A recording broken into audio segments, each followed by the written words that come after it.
Welcome to Aurora Cellars Virtual Happy Hour. It's December 1st, and we have some very special guests today. Taylor Simpson. Hello. Sam Simpson. Hello. These guys are co-owners of Aurora Cellars, and I'm so glad they're here. So first thing we're going to do is get some wine going, right? Because it's happy hour. Cheers. So...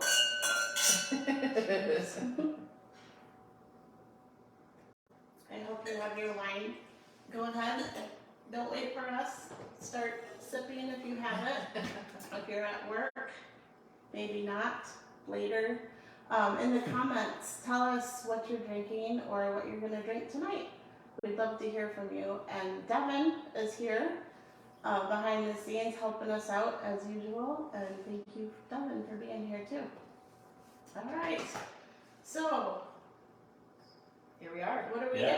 Happy hour. Happy hour, right? Yeah. We don't have to. What is your happy wine this So year? I am doing the 2018 Blau Frankish. It's one of my favorites. Is it? Yeah, for sure. Nice. That's one that we grow here on the property, and like year in year out, by far my favorite. So Yeah. everyone's got to pick their favorite. I Just have, like it. I have a memory of Blau Frankish with you Oh. in 14 or 16? Okay. It was 14. It was 14. Mm-hmm. So Yep. we had to create a little room in the cellar, Okay. and we made it hot. It was during the polar vortex. So it was a Yeah. Passamento. Yep. Yep. Yep. Do you remember that? I didn't, but I do now. So I just wanted to bring that back. A Passamento is a drying Yep. process, Mhm. right, that enhances flavor and color, and you were trying that, so Yeah, I think that was interesting. it was definitely different. We don't still do that. But that's, I know. Yeah, it was And cool. it's- I mean, bring it up. it's one of those cool, like, edgy things that like we're always game for. But Yeah. yeah, we learned from it, and we don't do it anymore. But it's still kind of cool. Yeah, Thank you there's for so many reminding me things. of all of our. Hey, I had to learn how to say a Passamento in the tasting It's room. not an easy word. And so that was kind of fun for me to learn something. Going It to wasn't stories. fun. It wasn't fun to clean up the No. room, No, it was but not. we did it. Yeah. So that was That's fun. funny. What are you having, Taylor? I also have an estate Kern Red. The 2017 Cabernet Franc is a favorite. It's just kind of like a red wine hug. That's awesome. Yes. With each I glass. agree. Yes. I love that. And how about you? I have Luminous. Ooh. One of the originals. I don't think I've had Luminous at a virtual happy hour A staple indeed. before, so I wanted to remind everyone Luminous. It's just great. I love Luminous because if I don't know who's coming to dinner, I don't know all my guests.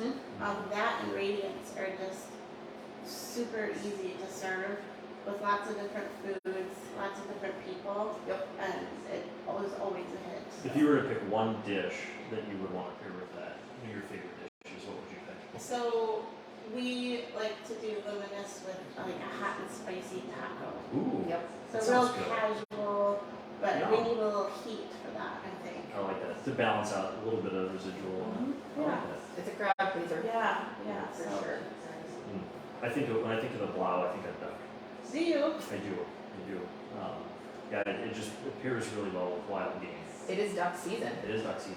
Yeah. So- That's you, also like, you also got a lot of ducks last yeah, night. I did. So that's what's on my brain with this wine right now. Right. Do you have a way that you like? Do you have a way to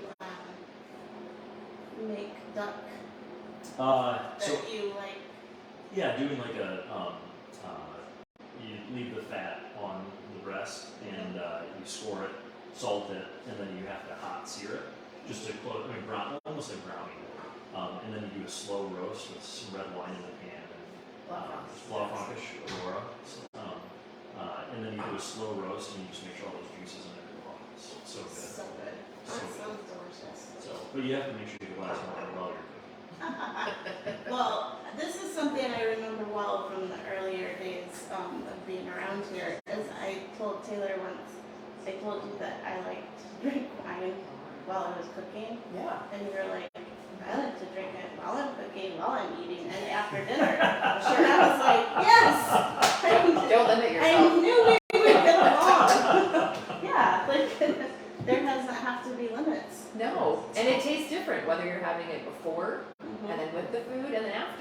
It just evolves. Yeah, and Our, totally. our dad used to have a famous saying that he'd say, if you don't like the first glass, you'll love the fourth.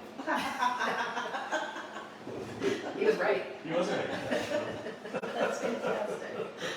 Love it. Oh my goodness, this is very fun. So, is anybody out there that we should say hi to so far, Devin? Well, hello. I know you're watching. I'm glad you're here. And Kayla is watching, Hi, Kayla. and Kate and Andrew. anybody have wines they're sipping on? Hi, Kate. Hi, Their favorite Aurora wines they Welcome. mentioned? Nope. All right. Well, we'll keep chatting here.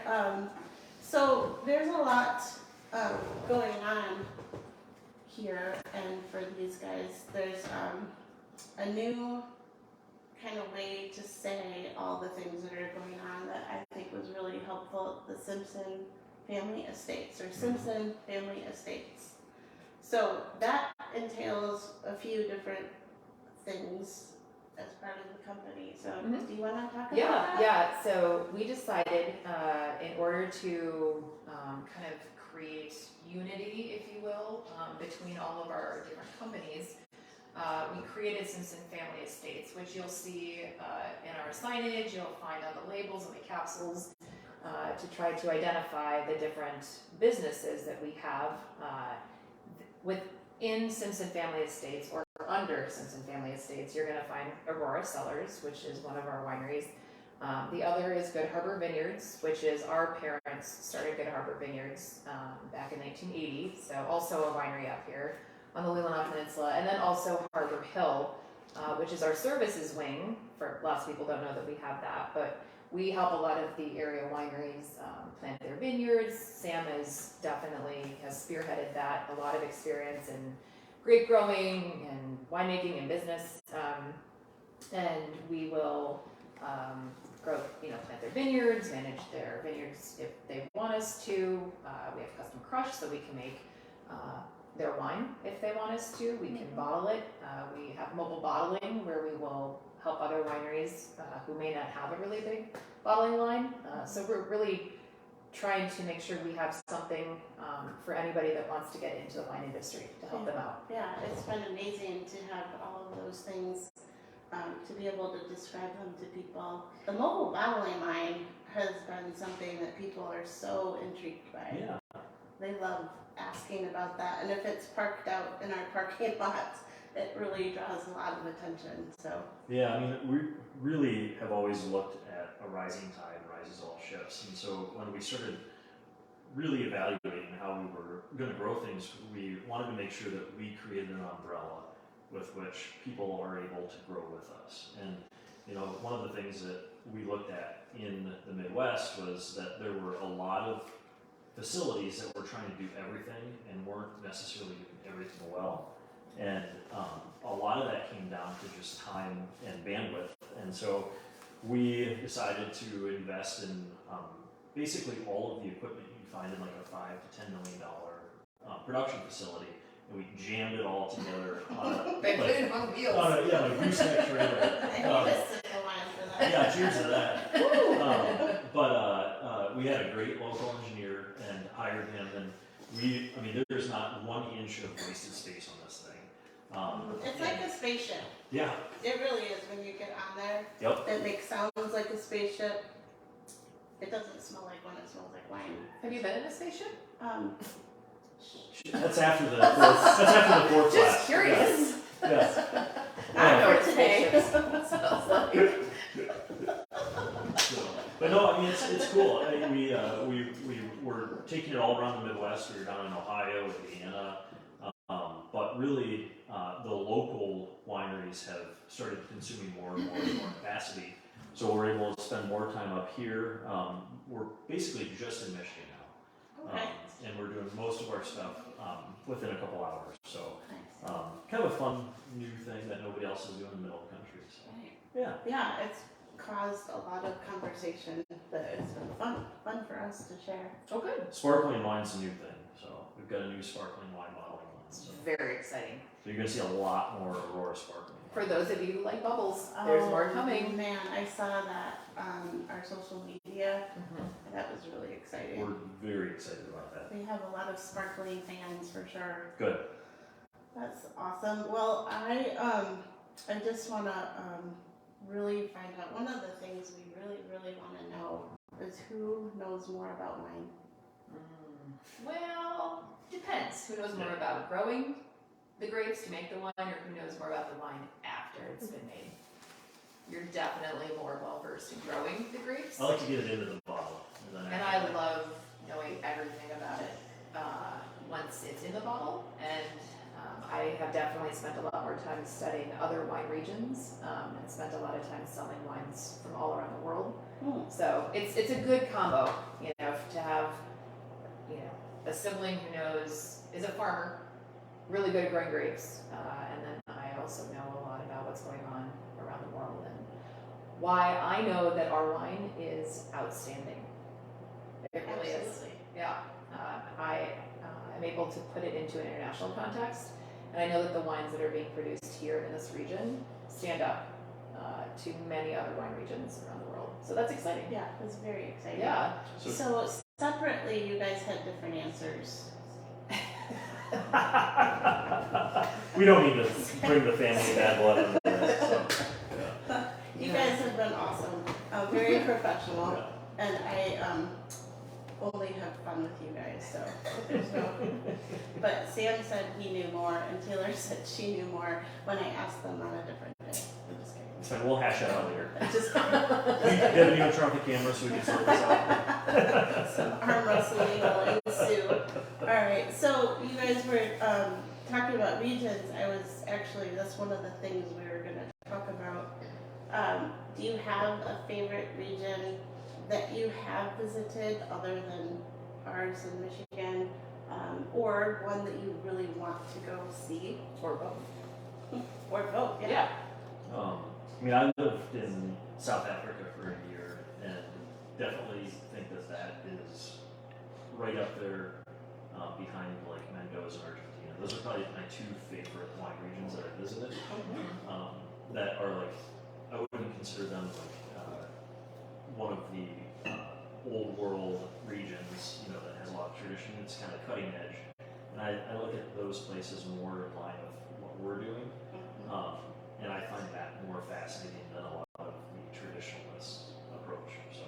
Oh, that's interesting. The Wild West. Yeah, I like that. I like that mentality. Where there aren't quite as many rules, and you can work outside the lines. So, yeah, I'd say South Africa and then like Mendoza, Argentina. Okay, For me.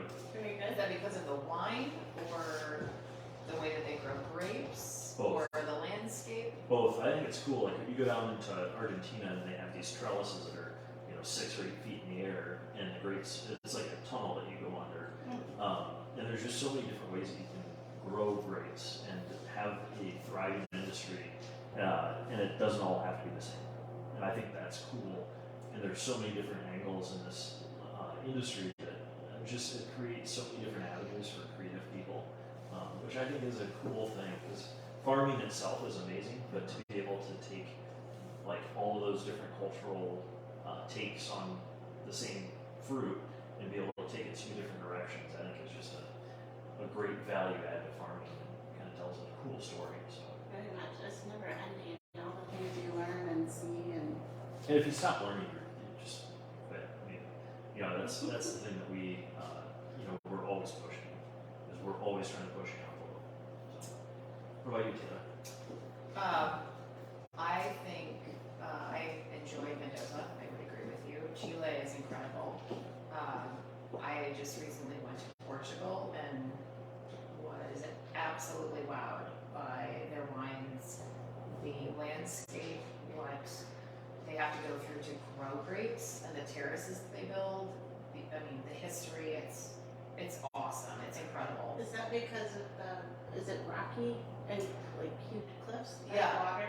They have a river, the Douro. I went to the Douro region, and they have to build these massive cliffs into mountains to grow grapes, and they have to truck water down and hand water everything. It was incredible visually from a practical farming standpoint, it looked like a nightmare, Right. but it was really pretty, Yeah. and the wine was fantastic. That's So awesome. I like to drink more cool climate wines Mhm. from cool climate growing regions, much like what we have here in northern Michigan. So I like more old world to drink, but from a landscape and a growing perspective, I'm usually fascinated more so by that and how pretty the place is. Is Portugal then It's Is more warm that- climate. warm climate? Yeah, where the Douro is for sure, but it was awesome. I didn't want to turn around and look at our poster, but on the wall here, this gets a lot of attention. It's warm climate versus cool climate, and it kind of shows the whole, all the continents and different regions, and it just really helps as a visual that helps explain it to people that we are cool climate and why that is significant. Yeah, absolutely. So, Our grapes are freezing outside right now. yeah. Kind of like the people. Why am I here? Well, last time I was doing the virtual happy hour, we went outside and showed them all the feet of snow that we had gotten in the igloos. So it's amazing how things happen. To be fair though, we have to have the snow. Yeah, it's like a huge blanket. It's a problem if we don't have the snow. Yeah, It's like a massive layer of insurance. right. Yeah, to protect the grapevines, which a lot of people don't know that. It's like a blanket, Yes. and it helps. Because what happens if there's not snow? Yeah, basically, so the buds that become the shoots, which have the grapes, if you get depends on the grape, but generally speaking, from like 3 degrees down to -5, is when those buds will experience mortality and die. So if those are underneath the snow, they generally speaking don't get lower than 32 degrees or so, or they'll go down, but They're they won't. insulated. Yeah, it's like having a blanket on top. Yeah, okay. So like in 14 and 15, when the polar vortex came, everything above the snow was completely toast. Everything below was fine. Well, and do you want to elaborate on the practice that happened following 14 and 15 and the extra stuff that the farming side now does to protect those vines as far as laying them down? Yeah, I mean, we lay stuff down under the snow so that even if we get that really hard freeze, so everything you're counting on, you still don't miss that crop. So it definitely costs more to grow grapes in a cool climate, without a doubt. But you can taste it in wines. For sure. Yeah, well, that's neat. You spoke of the cool climate, and there's specific varietals that grow well here. Do you guys have favorite varietals that you grow? My mom would be remiss if I didn't pick Chardonnay. That's her favorite. The Queen of Chardonnay. The Queen of Chardonnay. So, but it is a cool grape. I'd say that's mine. Just the versatility of it. It grows super well up here. And you can go. It's definitely a winemaker's wine where you can take it sparkling, stainless, barrel it. I'd say generally speaking, it's my favorite grape. So, and it's for the versatility and all the different clones. It's pretty fascinating. That was something I learned from you guys being around here, that there was different clones. Yeah. Like there's so many different Chardonnays, and they are good for different things. Yeah, like even here, we just planted like 6 acres or so here, and we found a clone that it drops its acid really early in the fall, because a lot of what we have in Michigan are these acids hang on, and you can have a more acidic wine.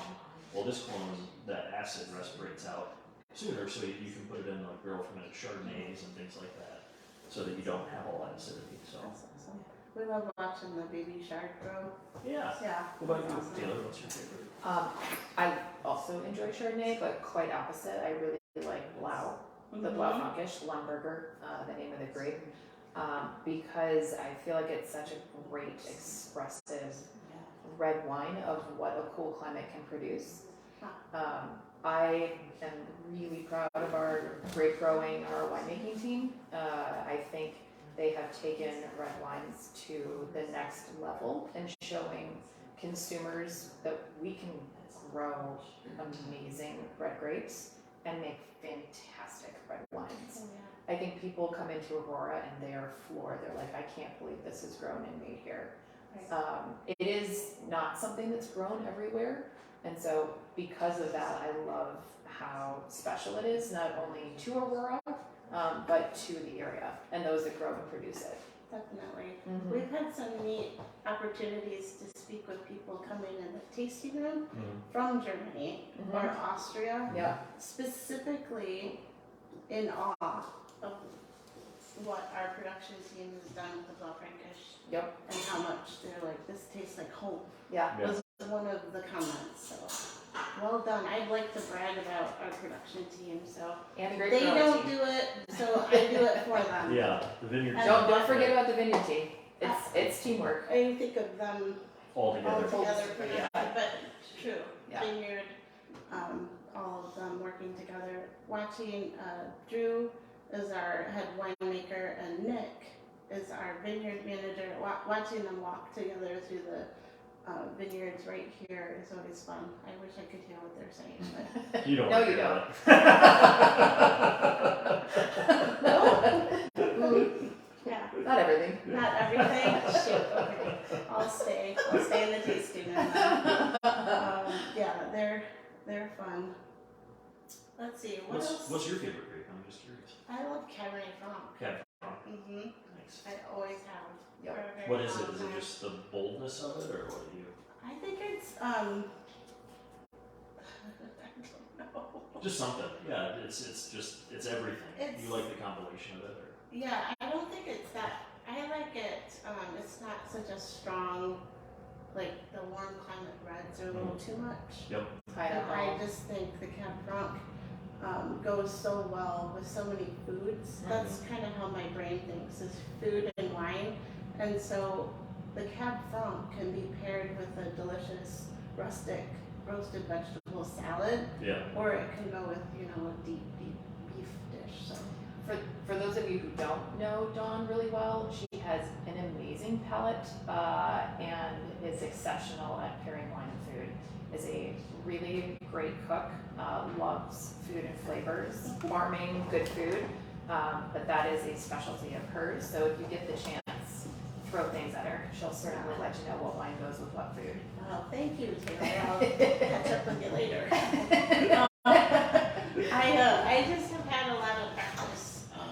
Like we have venison and ice fish and gardens, and I found that the wines that grow well here go really well with the food we grow here. Yep. Like people say it, but it's so true. The It's just even the tomatoes you can grow in your own garden. It's like that's as good as they get.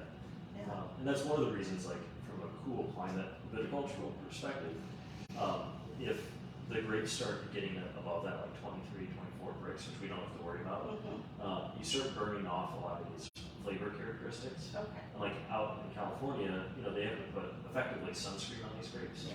to stop these things from ripening so quickly.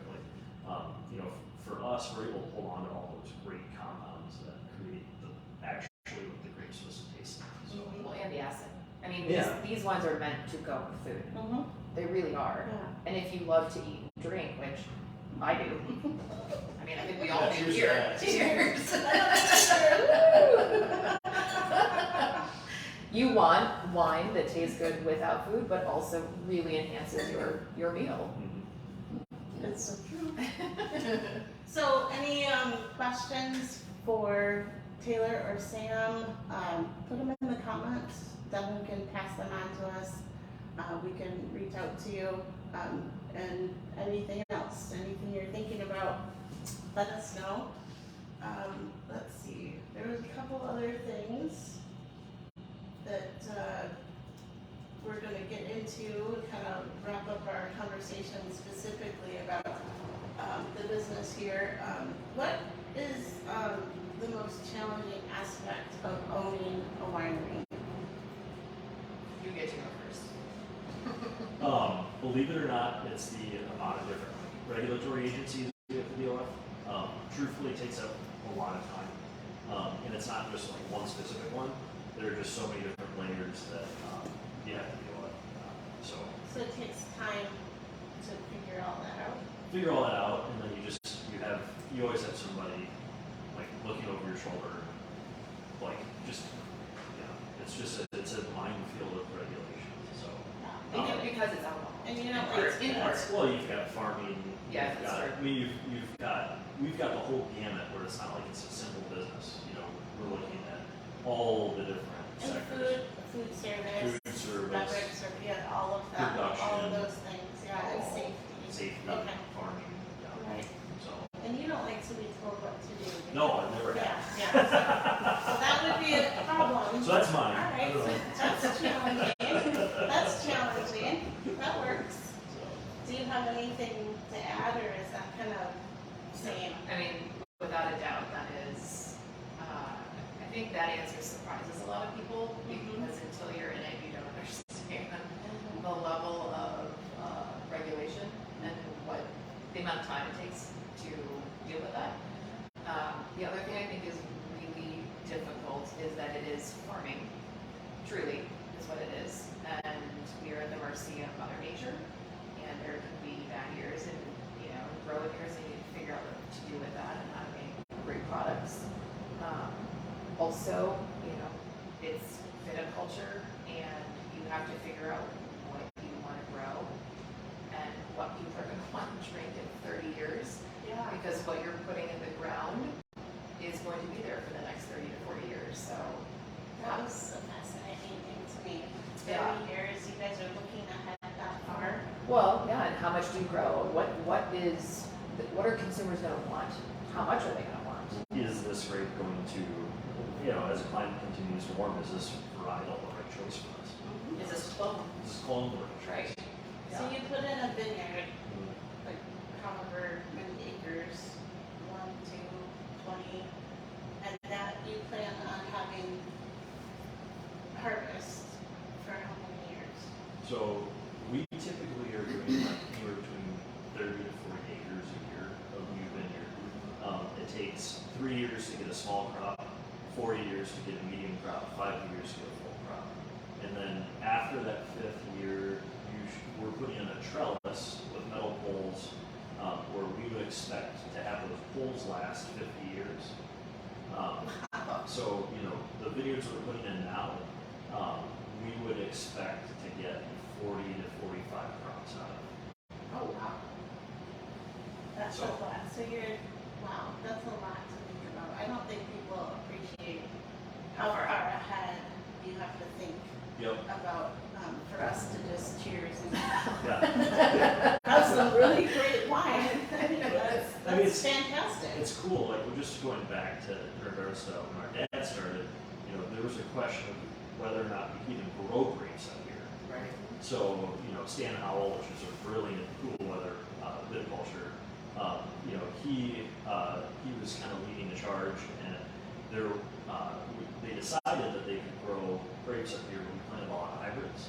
Which people might not know what hybrids are. Yeah, but we've now completed the cycle of removing all of our hybrids because they don't work in our program, but they do work for a lot of other people. Sure. But that's just an evolution. Like those grapes could have continued to grow well for a long time, but they didn't fit into our portfolio. So we removed the vineyard before it was actually done because it didn't work for the wines themselves. Okay, that makes sense, sure. So you So- have adjustments, but you're planning.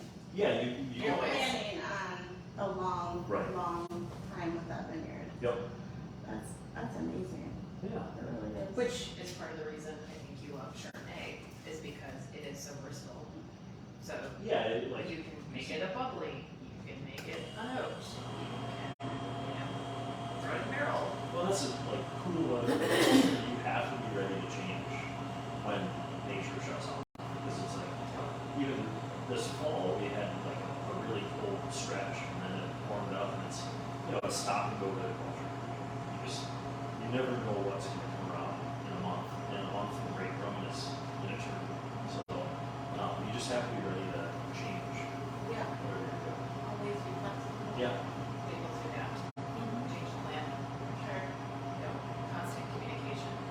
This is all very interesting information that we don't always get. We're talking about tasting wine and what we can do with the wine and selling wine, but this is all really interesting and people are going to really appreciate it. So I'm happy. Maybe I'm happy you guys are here. No, I know what these guys are looking for. Do you have any excitement or anything you're looking forward to in 2023 that's coming up? Are there Summer. Yes. Winter being over. some Fair. more weather after winter? Okay. No, we have some new varieties coming out, which is exciting.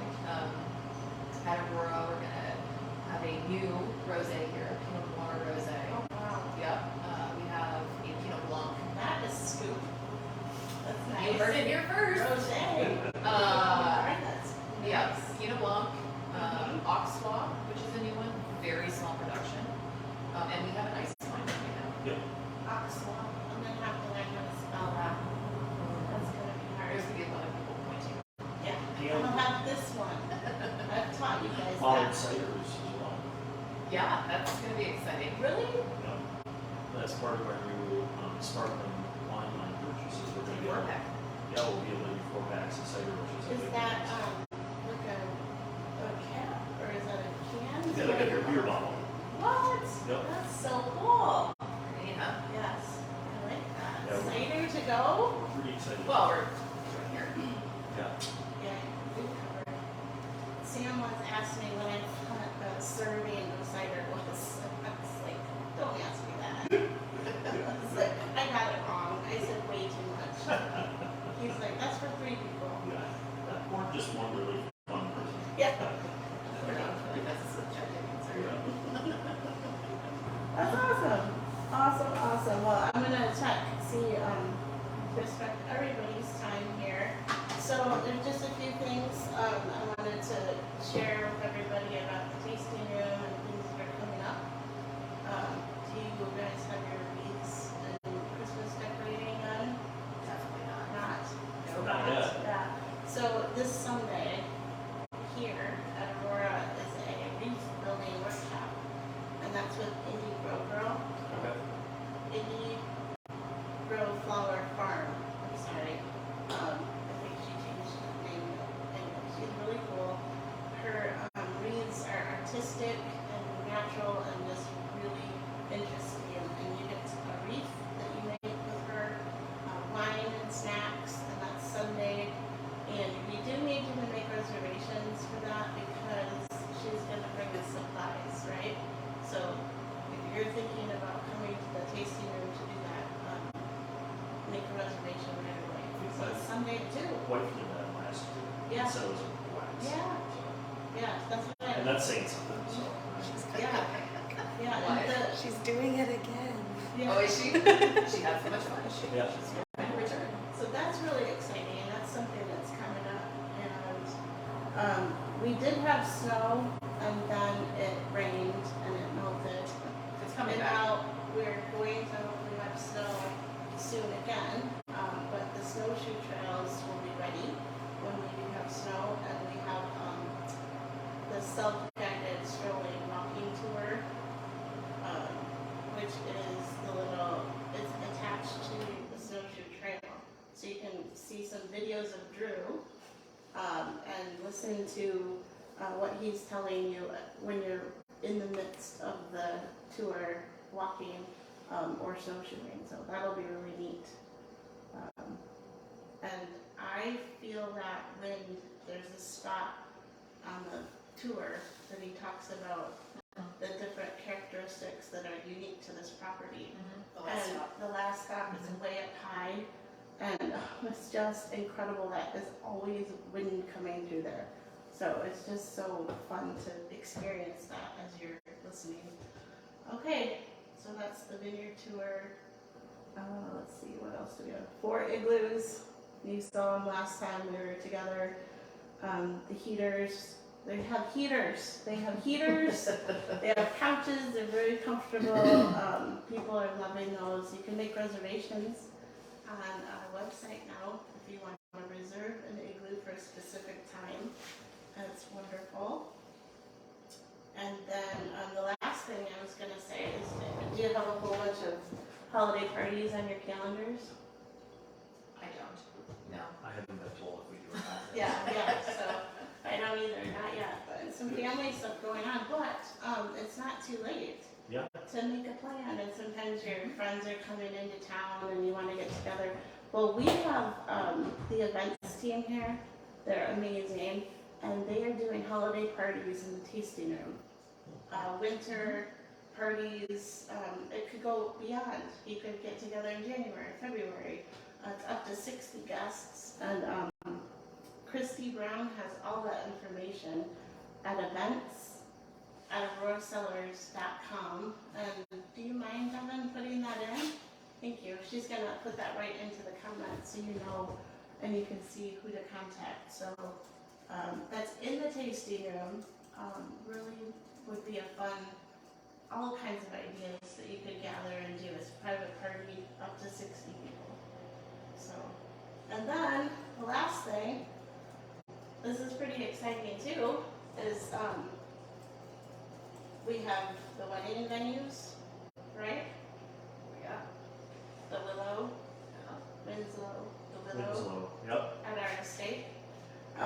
There are 3 dates left in 2023. I'm not kidding. So if you're thinking about doing something over the holidays, like getting engaged, there's 3 dates left, you guys. 2 are in May 20th and May 27th. Beautiful time of year here, amazing. And then a prime weekend, August 19th. I'm not kidding, 2023, August 19th, available for an estate, Aurora Cellars estate wedding. So I wanted to let you know here first. Talk to your family and friends and figure it out. You've got time. All right, I have all of that. That's all the little updates. We're doing the virtual happy hours to include all of our friends and members who are far away and they don't get to come here, so they get to see what we're doing. Bring it to them. Get to hang out in the tasting room, and you guys have been wonderful. Well, hopefully we get to see Taylor, them sooner rather thank you than so later. much. Yeah, thank you. Sam, thank you so And much. thank you. Thank Thank you. you so Really much. appreciate it.